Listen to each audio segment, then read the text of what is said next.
Michael just came back. That's his best friend, Eric. What? I got a little bit of a break. What do you mean you got? Literally, Oh, say hi. Say. Hi, my name is Michael. How do you feel on your birthday? Story time, reka twicare tuzibare. Njyewe ndi Mideli. So ngiye kubagezaho love story ya Michael Tesfay ndetse na Miss Rwanda 2020 Nishimwe Naomie. Abantu benshi mujya mwibaza ukuntu umukobwa w'i Kigali yahuye n'umusore wo mu gihugu cya Ethiopia bagapanga bagakundana bikaba bigeze aho bigeze ubu ngubu. Story yabo tangiye kuvuga mu itangazamakuru muri Mata mwaka wa 2022. Se nibwo bari batangiye gukundana. Reka mbaviri muzini muzingo mbabwire story y'urukundo rwa hagati ya Miss Rwanda 2020 Nishimwe Naomie ndetse na Michael Tesfay. Michael Tesfay yaje i Kigali bwa mbere mu mwaka wa 2018. Icyo gihe yaraje kwimenyereza umwuga muri kaminuza nkuru y'u Rwanda. Icyo gihe yahamaze igihe cy'amezi 4 biza kuba ngombwa ko asubira mu gihugu cy'iwabo muri Ethiopia.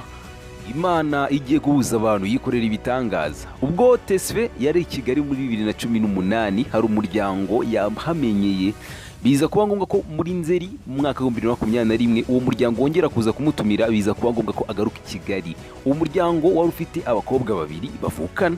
Abakobwa babiri batangira kubaza Michael Tesfay niba ajya ateganya kurushinga mu myaka yiri imbere.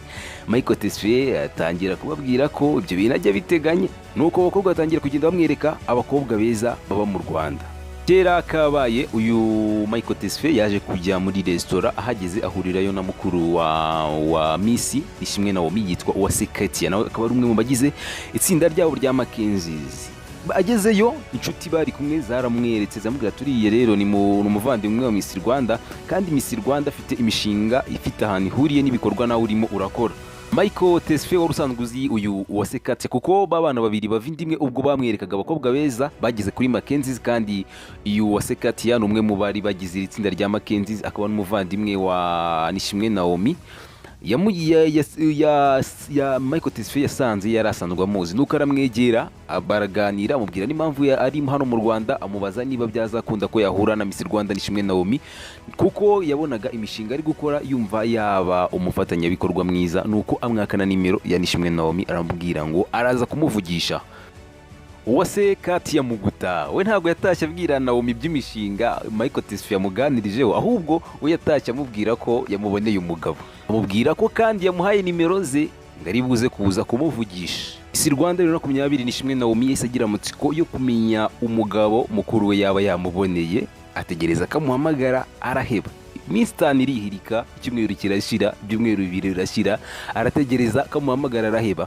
Nuko abwira mukuru we Katia ko yamuha nimero ziwe akareba nimero afite na akareba ifoto afite kuri WhatsApp. Nuko amuhaye nimero arebye ifoto abone iyo gisore ni ikibogari. Naomie yahise abwira mukuru we Uwase Katia ko yahamagara Michael Tesfay akamubaza niba yaributse guhamagara murumuna we. Uko Katia nawe bikora gutyo ahita ahamagara Michael Tesfay aramubaza se wibutse guhamagara murumuna wanjye.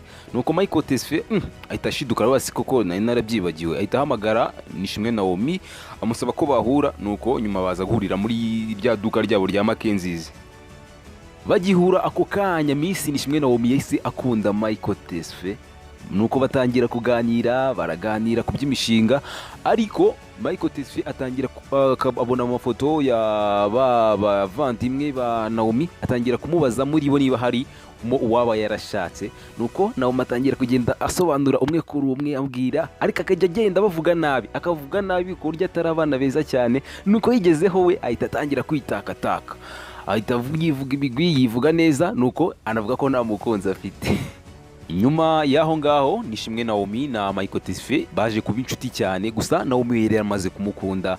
Nyuma yo kumarana igihe kinini basohokana ahantu hagiye hatandukanye byaje kurangira na Michael Tesfay akunze imico ya Nishimwe Naomie biza kurangira nawe amukunze biza kurangira bakundanye. Urukundo rwabo bombi rwagiye hanze cyane cyane mu itangazamakuru mu mwaka wa 2020 mu by'umwihariko ubwo Nishimwe Naomie yafunguzaga YouTube channel akagenda anyuzaho amavideo amwe namwe ahantu henshi cyane agaragaza we na Michael Tesfay bari kumwe mu bihugu bigiye bitandukanye by'umwihariko ibihugu byanze y'u Rwanda byo muri Afrika ndetse no muri Aziya. mu mwaka wa 2023 ubwo hari ku munsi w'amavuko wa Nishimwe Naomie, Michael Tesfay yagaragaje ko ashaka kuba yaza usibye kuba bakundana we na Naomie, ahubwo yifuza ko yazana mubera umugore. Mu butumwa yacishije ku foto ya postinze ku rukuta rwe rwa Instagram, yaherekesheje ubutumwa bugira buti isabukuru nziza ku mugore udasanzwe mu buzima bwanjye, mu by'ukuri ukwiye ibyiza byinshi mu gihe cyose tuzaba turi kumwe, ndagukunda. Naomie na wese ajya hatangirwa ibitekerezo nuko garagaza ko yishimiye cyane uyu musore kandi anamubwira ko azamukunda byiteka ryose. Mu ijoro ryo ku ya mbere z'ukwa mbere uyu mwaka nibwo Michael Tesfay yafashe umwanzuro wo kwambika impeta uyu nguyu Miss Rwanda 2020 Nishimwe Naomie. Mu gihe ku itariki 29 z'ukwezi kwa 9 uyu mwaka aribwo Nishimwe Naomie yakorewe ibirori byo kusezera ku rungano byabereye mu gace ka Marina i Dubai. Biteganyijwe ko kandi itariki 29 uku kwezi aribwo ubukwe bw'aba bombi Michael Tesfay ndetse na Miss Rwanda 2020 Nishimwe Naomie buzaba.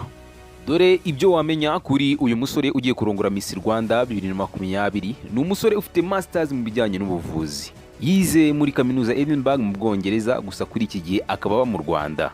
Michael Tesfay kandi afite imishinga itandukanye ijyanye n'ubuzima, harimo n'uwo afatanye na Karizamanda ujyanye no kwita ku buzima bwo mu mutwe hifashishijwe ikoranabuhanga. Ura subscribe kuri Mideli TV Rwanda. Njye ndi Mideli, reka ngushimire wowe twabanye kuva ntangiye kugeza ndangije. Ciao ciao.